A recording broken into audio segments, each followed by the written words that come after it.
to give you an update on the progress that I've been making through my cognitive behavioral therapy, Retrain Your Brain in 7 weeks. We are now to week 6. And I already uploaded week 6 day 1's video, so check that out if you haven't. But we're gonna hop into day 2. And as you can hear, you may hear the dryer going, but the kids are at school. It's Tuesday, January 4th. The roads are clear, so there's no, snow day. They are there. Little baby's here, but, well, she doesn't like to be called a baby anymore, but Gracie is here. But I do have her distracted, and my husband is working from home, but he's downstairs. So I wanted to try to go ahead and film day 2 really, really quickly and keep it short and keep it sweet. I am currently in my gym clothes because after I finish this video, that is my intention, is to go do a recovery run at the community center. So looking forward to that. And I don't know if you could tell I'm a little excited, but I got all of the laundry that was out on the couch and in baskets folded and put away. Like, I was gonna just fold it and then leave it, because that's usually what I do. I'll fold it and just leave it on the couch. It might be there like a day or two, and then eventually one of us in the family will start to put them away. But I was like, let me just be productive, get these clothes folded, get them put away, got some towels that are drying, and that is the final load that I intend to do for the rest of this week. So let's hop right into this one. Well, let's do Let That Go first, because it's short. This was done on December 29th. For those of you who are new to the channel, and shout out to my new subscriber. I just was checking my notifications and it says that somebody by the name of Yan85 just subscribed to the channel. So shout out to you. Thank you for joining the journey. I really, really appreciate it, and I hope that you will enjoy the content. So we're getting into Let That Go. It's called, let's see, the quote is, "A spoonful of shut the up helps the medicine go down." Listening skills. Your kindergarten teacher was right. Listening is important. List a few times when someone didn't listen to you and describe how it made you feel. I felt irritated, annoyed, a little smug, like I told you so vibe. And then she says, "Want to bet you've done the same thing. Take a moment to consider whether you need to shut up when someone is speaking to you. How can you be a better listener?" And I put, say less, be slow to speak, quick to listen, and slow to become angry. And that is a scriptural quote from James chapter 1. And that's something, that scripture has always stood out to me because it's just so wise, but it is so challenging to do. But we are told to be slow to speak, quick to listen, and slow to become angry. So I think that's one way that I can become a better listener. And also, while I was reading this, just not when someone is speaking, not thinking about what I'm going to say in response to what they're saying, but just allowing them to get their thought out without, thinking of a rebuttal or thinking of something, to say that may encourage them, but just to listen. And a lot of times that's all people want anyway, especially if they're going through something. I'm noticing people don't really want advice.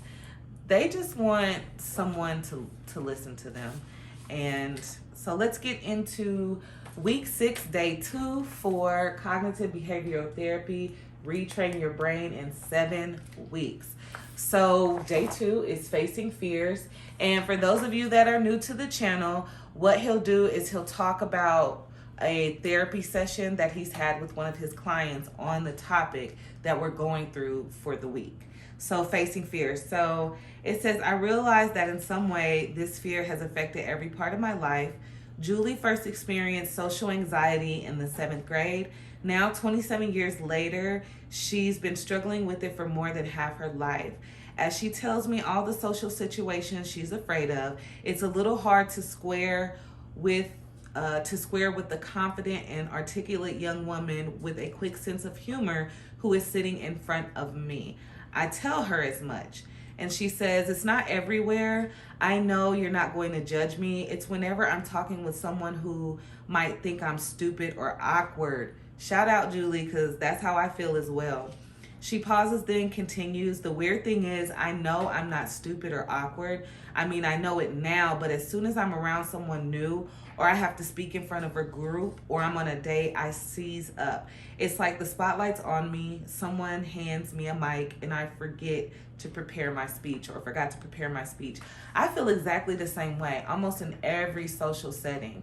And I feel like people will be like, you don't seem awkward, but in the inside, like I'm thinking about every single thing that I'm doing. Which, remember before he was saying, think less about, well, as we get into facing fears, he's going to talk about thinking less about how you appear to others and just opening your ears, listening to them, taking in, their facial expressions and things like that without rehearsing in your head how you're going to look or what you're going to say. So I'm going to skip down, and it says, so now we're talking about work, and she's saying how the anxiety is keeping her back from a promotion because her boss is like, I want to give you this job, but you need to be able to take on a leadership role, which means you're going to need to be able to be more vocal with a team. So it says, recently Kevin told her he wants to recommend her for an exciting new project, but he's concerned about her ability to lead a group. Julie is secretly relieved. She has major concerns about leading a group, especially the talking in front of the group part. At the same time, she wants to move up in her field, and it would be a great opportunity. So yeah, and then so it says in this chapter we'll address how to face fears like the ones Julie has. While she struggles with social anxiety, the principles we'll cover apply to all types of fears. The techniques that we'll focus on are based on the principle that the most effective way to overcome our fear is to expose ourselves to the situations that trigger it. Thus, this treatment approach is called exposure. Exposure therapy is used for facing situations we truly fear. If you struggle with major fears, the cognitive work you've done so far will be helpful. Take a moment to think about your own fears. Write in the space below what your main fears are. Do these fears get in the way of living your life to the fullest? Yes, I have fears. Oh, baby, yes, I do. So one of my number one fears, and I know that it just comes from a place of, it's just not true, but one of my biggest fears is losing God's love. Losing God's love. Like I'm always going through the list, like, did I do something wrong? And I always feel the spirit like, baby, you fine, relax. You ain't do nothing wrong. God loves you, okay? He's not mad at you that you just snapped at your child, okay? He understands. He already knew you was going to do that before you did that, and he still blessed you to wake up. So this just inner dialogue, not knowing Jesus. For a lot of Christians out there, we know the scripture where it's like, Jesus, Jesus. And he's like, away from me, evildoer, for you never knew me. And so for me, that scripture has always been like, whoo, I would hate to be like, Jesus. And he's like, girl, I don't know you. Come on, the rest of y'all. That would just be so devastating. Weeping and gnashing of teeth. Dying early, because I do really want to see, my grandchildren, hopefully my great-grandchildren, looking stupid or looking weak. Like, I don't like to look stupid or appear weak. And not being close to my children, especially as they grow up and get older, just because of where I'm at with my parents. But again, I talked about this in my therapy session, and she's like, think of everything that you're trying to do opposite of your parents to raise your kids so that you will be close to them and so that you are affectionate with them. So she was just saying, take some stock in what you're doing right now and just be grateful. And, anyway, so that's what I wrote. And I wrote, yes, they get in the way. The first two, I'm grateful to be able to read the Bible and see the opposite is true. Dying, I think, is a normal one. The fear of the unknown. I try to avoid thinking too much about how others view me, a new practice that I've been trying. The last one with my children is mainly about my relationship with my parents. Obviously, not wanting to grow apart from them and not wanting anyone to try to be, divisive in our relationship or put us against each other. So that's what I wrote there. And then the next one is principles of facing fears. So in the first few sessions, Julie and I developed a plan for moving toward her goals. We examined the thoughts she had about social situations, especially the predictions she made for how things would go in specific encounters. Your imagination. I have a very vivid imagination, and our brain is so powerful that we can imagine something and make it a reality when really it was just like a thought that we had that we just kept thinking about and imagining different scenarios. So it says at this point it was time for Julie to face her fears directly. We began reviewing the principles of facing our fears. Why do something that we know is going to make us uncomfortable? Rhetorical. Anxiety goes down. If we felt as scared every time we faced our fears, it'd be hard to make the case for doing so. Why suffer if we don't have to? Fear is based on an expectation that something is dangerous. When we face scary situations and nothing bad actually happens, our brain acquires new information about that situation. This way, when we face our fears, they diminish. Generally, we don't have to talk ourselves into being less afraid. Just by doing what we're afraid of, it gets easier. And I can say that's definitely true. Like, once I started really getting into running, there are some fears that I had, I guess you could call them social anxieties that I had just in running. Like, going up to the track and it would unexpectedly be like a bunch of people up there. And so I had to challenge that fear of like looking stupid. Like, what if I look stupid? What if I look slow? And then again, it's coming back to why I'm there. And I remember one time I had came back home and, I was kind of excited because, I actually pushed through when I ran, but it was like a group of gentlemen up there and it was making me nervous, but I was like, I'm going to keep running, and every time I would, cross that bend to kind of where they were on the football field, like I could feel myself getting anxious and, I could feel my pace picking up. And so when I got home, I was telling my husband about it, and I was like, I'm just so proud of myself that I didn't stop, and they were there, and it just made me uncomfortable. And, if they were looking at me, I still kept doing it. And my husband was like, they probably wasn't thinking about you. And like that actually stood out to me, and it helps me now. And when I start to get in that headspace of overly thinking that people are like watching me or looking at me, I think about that. I'm like, they ain't even thinking about me. Just keep going. Just don't get into that imagining of like whatever. So let's see, where are we at? Oh, so he said, for example, I used to have a big fear of spiders. One fall, a large orb weaving spider built its web in front of the door frame of my garage. Every morning I'd pass the spider on my way through the garage. The first few times I saw it, I was really nervous and walked past it as quickly as possible, half expecting it to jump on me. Over a few weeks, I came to fear the spider less and eventually even felt friendly toward it. I was actually sorry when it stopped building its web there and I never saw it again. After that experience, I was no longer afraid of spiders when I'd see them. I have a fear, I used to have a big fear of spiders. And the only reason that my fears of spiders have kind of gone down is because like my oldest daughter, Harper, she gets really startled by like even ants. Like she'll scream. And I know that I had read something to where when we overreact to something and our kids see how frightened we are of like an insect, they in turn take that on as well. Because the big is scared. Of course, the little is like, well, it's really going to get me. So I try not to overreact. I try to just calmly go get my husband or my son to kill a bug if I see it. Or if I'm here by myself with the girls, just to prove a point, I go ahead and just kill it. And even though in the inside I'm like, because I don't like to feel the texture and the tissue, none of that. I'll just go ahead and do it. Hopefully giving them an example of like, you don't have to be afraid of a little tiny spider. So then the next thing it says is, think of a time you faced your fears and they diminished, and write about it in the space below. So I wrote, oh yes, running on a treadmill at the gym. For years, I wanted to be able to run on a treadmill, and even more so at this time because I have been running outdoors.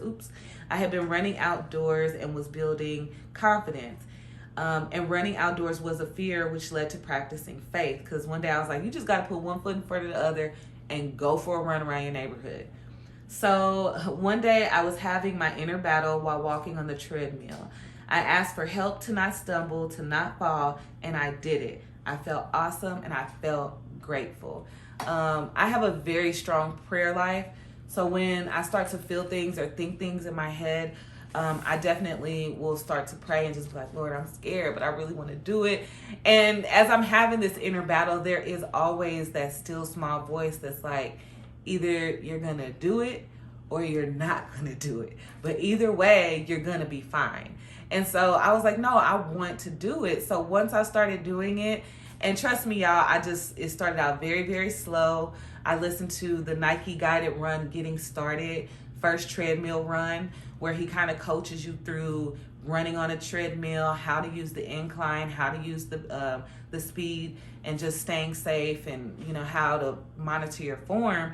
And so after that first time doing it, I got off. Not only was I just grateful, and not only did it build my faith because I did not fall, I did not stumble, and I actually did it. And I had been afraid. And at that time, this would have been about 3 years ago. So at that time, like, the gym was popping, So anyway, it says working through anxiety from the ground up. This is a really good story right here.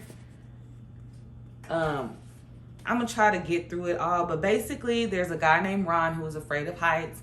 He had got a new job offer to build a skyscraper in a new city. He went, and when the most that he had ever done before, I think it said the tallest he had ever done was 2 or 3 stories.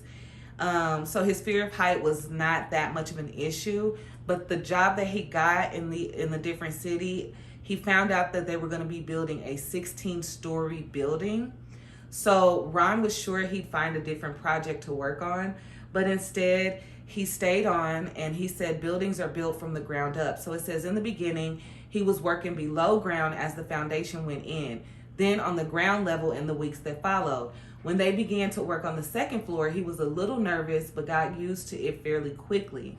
The third floor wasn't much worse than the second, and so he was comfortable working at that height. By the time the building was halfway up, I knew I was going to be fine, Ron told me. It did take some time getting used to each time we go up a little higher, but I'd had enough experience to know I'd be okay by the second or third day. Now I don't worry about heights. Ron's experience is a perfect application of exposure. What principles do you recognize that made his treatment effective? And so what did I write?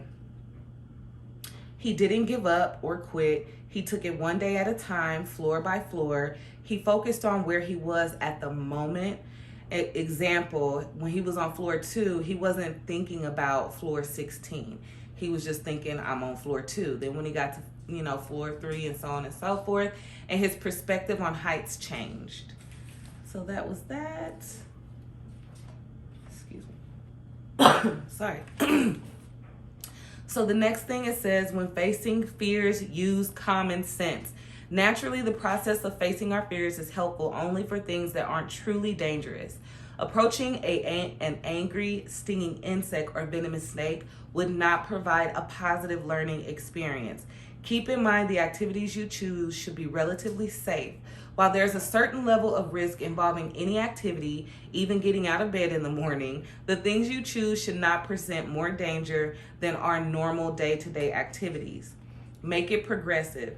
Julie decided that the only way she was going to get to a better place was to face her fears directly. We developed a list of social situations Julie was afraid of and rated each one of them for how much anxiety she would experience while doing them on a scale from 0 to 10. So, there's Julie's. Mommy. Yes. Guess if you give me another snack, I'll give you it. Okay, I'll give you a snack when I'm done. It'll be snack time when I'm done. So it says, as you can see from her hierarchy, Julie's activities range from low to high anxiety, from bottom to top. And there are no big jumps between levels. Ideally, we want to create a hierarchy like a ladder, which rungs that are relatively evenly spaced. So it says, think again about your own fears. What are some activities that would allow you to face, no, don't touch that. that would allow you to face them incriminately. Write your thoughts below. So what I wrote: 1, go to a Bible study or service, connecting with someone at a church, take a class. Finally, just take the yoga class. You know, there's so many excuses that I've made. I've already done a spin class. Just, you know, and take a yoga class in the evening. Vlog outdoors and upload videos I'm critical of. I'm really critical of all my videos, so it's always a cringe moment when I upload them, but I'm committed to it, and I want to overcome my fears, overcome anxiety, overcome being worried about what people think about me. And I actually really enjoy, you know, talking through this work that I'm doing, and I enjoy the thought that maybe what I'm doing will help someone in some small way. You know, I'm contributing, you know, to the betterment of someone else in some small way. So yeah, that is where we are. That was day 2 done. I will be doing another video for day 3. But again, thank you guys so much for joining the journey with me. I really hope that you will enjoy the content that I am putting out there. Thank you to my new subscribers, and thank you to my day 1s. I greatly, greatly appreciate you. CD, Olivia, and I'm sorry I can't think of the third one, but I greatly, greatly appreciate your love and your support. It is definitely felt through your views, and just thank you so, so much. And as always, I want you to know, if no one tells you today, what you want matter. You matter. Now can I have a snack? Now can I have a snack? Yes.